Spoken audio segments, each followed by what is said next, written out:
নমস্কার, নিউ প্রপার্টির পক্ষ থেকে যারা দীর্ঘদিন ধরে লিভার ফাউন্ডেশন হসপিটালের কাছে একটা ভালো বাড়ির খোঁজ করছিলেন তাদের জন্য আজকে একটা বাড়ি নিয়ে চলে এসেছি। সোনারপুর স্টেশন থেকে মাত্র 2-2.5 কিলোমিটারের মধ্যে বাড়িটা রয়েছে। যাদের কোনো রকম বাজেট নিয়ে সমস্যা ছিল না তাদের জন্য আজকে এই বাড়িটা দুদিকে রাস্তা পেয়ে যাচ্ছি, একটা দোকানের স্পেসও পেয়ে যাচ্ছি। আমি পুরো ভিডিওটা দেখুন, ডিটেলসে সব দেখিয়ে দেবো। কতলার ফাউন্ডেশন করা রয়েছে, টোটালে বাড়িটা বেশ ডিজাইন করা দেখতে পাচ্ছি। সামনে একটা গ্যারেজও রয়েছে, আমি আপনাদের দেখিয়ে দেবো। টোটালে রুম রয়েছে 6-7টা রুম রয়েছে, ওপর নিচ মিলিয়ে 2 কাঠা জায়গার ওপরে রয়েছে বাড়িটা।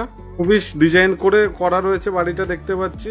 মেন রোডের একদম second plot, liver foundation hospital থেকে 2 মিনিটে ওয়াকিং ডিস্টেন্স। দুটো দোকানের স্পেসও করা রয়েছে, তার সাথে গ্যারেজ নিয়ে বাড়িটার দাম রেখেছে মালিক মাত্র 85 লক্ষ টাকা। Loan available property. যারা ন্যায্য মূল্যে ভালো পেপারসে জমি বাড়ি কেনার জন্য অনেক দিন ধরে চেষ্টা করছেন, আমার চ্যানেলটাকে ফলো করে রাখুন।